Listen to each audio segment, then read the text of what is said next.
التشريعية الأولى الفصل التشريعي الأول.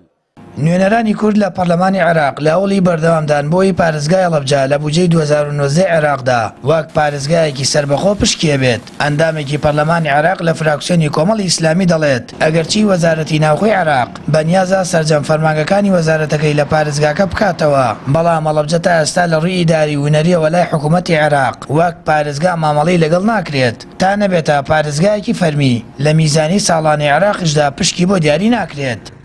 لە وەزارەتی ناوخۆ ئێمە لە دوجاردا کە وەزیرمان بینی بڕیاریەوەیدا هەموو دائیرەی اتحادیەکان نقڵکا بۆ هەڵەبجە و لە ئێستادا لە خوتواتی ئەخیرانی چونکە حکوومەتی هەرێم تەنها ئەوە ماوەتەوە کە داوای ئەوە بکات کە هەڵەبجە وەکو پارێزگایەکی سەربەخۆ و هەموو داتا و ئامارەکانی پارێزگای هەڵەبجە بنێت بۆ ئەوی پارێزگای هەڵەبجە بە شێوەیەکی جیاواز لە پارێزگاکانی تر مامەڵەی لەگەڵا بکرێ کە ئەو مامەڵەی تەواو بوو بودجەی هەڵەبجە ژیاکرێتەوە لە ناو بودجەی پارێزگاکانە بەسەربەخۆ. احتیاط ئێمە هەوڵێکی دیکە دەین چونکە ئێمە تەنها ئەوەندەی لیژنەی مالیش ئەویان دەزانی کە ئێمە ئەوەندەی هەوڵی مستەلەحەکە دەین زاراوەی پارێزگای هەڵەبجە زۆر لە بابەتەکەی تر بە دەرەجەی 2 دێت. بۆیە لە ئێستادا هەوڵی دیکەمان لە بەردەمایە کە ئەو فەقەرەیە وەک خۆی بێڵینەوە، بەڵام ناوی هەڵەبجە وەکو پارێزگا بێت لە بودجەی ئیتیحادیە چونکە ئەوە جۆرێکە لە پشتیوانی بۆ بە پارێزگابوونی هەڵەبجە.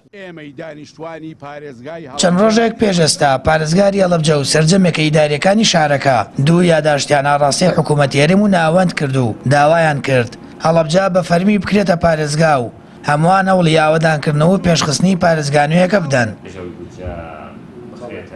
جێگری پارێزگاری هەڵەبجەش دەڵێت داوایان کردووە بودجەیەکی تایبەت بۆ پارێزگای هەڵەبجە دابنرێت، بەڵام ئەو داواکاریان جێبەجێ نەکراوە. داواش دەکات بودجەی هەڵەبجە بە پێی ژمارەی دانیشتوان نەبێت لەبەر ئەوەی لەو ڕۆوە سوودمەند نابن. پێش ئەوەی کە بودجە بنێرێتە پەرلەمان ئەوە بووە لە بەڕێز سەرۆکۆماریش بە هەمان شێوە داواکرا کە هەڵەبجە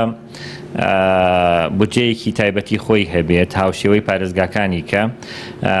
و هاوشێوەی ساڵانی ڕابردوو بە تایبەتی ساڵانی 2015 بەدواوە، بەڵام نەتوانراوە کە پارێزگاکان جیا بکرێتەوە هەموو هەرێمی کوردستان بە یەک بودجە وەک لە پێشەوە باسم کرد دێتە وەزارەتی پلاندانان و توانراوە بۆ ئەم ساڵ بە جوهدی هەموو ئەندام پەرلەمانەکان بە تایبەتی ئەندامانی لیژنەی دارایی کە هۆڵەکەی کە بڕیار بوو بۆ هەڵەبجە بکرێت لە بودجە جێگەی بکرێتەوە ئەو هۆڵە. ئێمە داوامان ئەوە بوو کە هەڵەبجە ڕەچاوی ژماری دانیشتوانی نەکرێ، هەڵەبجە بودجەیەکی تایبەتی خۆی هەبێت چونکە هەڵەبجە ئەگەر بە پێی ژماری دانیشتوان بێ بودجەیەکی کەمی بەرەکەوە و ناتوانین کە سوودمەند بین لەو بودجەی کە دانرێ. ئەگەرچی بەشێکی زۆری بەڕێوەبەرایەتی و فەرمانگە فەرمیەکانی حکوومەتی هەرێم و ناوەند لە پارێزگاکە کراونەتەوە، بەڵام بە وتەی بەرپرسانی ئیداری پارێزگای هەڵەبجە حکوومەتی هەرێم کەم تەرخەمە لە ئاست کاراکردنی پارێزگای هەڵەبجە و بە هەوڵی نوێنەرانی کورد لە پەرلەمانی عێراق لە بودجەی ساڵی 2019 وەڵێکی پێشکەوتوو و مۆدێرن بڕیارە لە زانکۆی هەڵەبجە دروست بکرێت. سامان فەتاح، کەناڵی ئاسمانی پەیام، هەڵەبجە.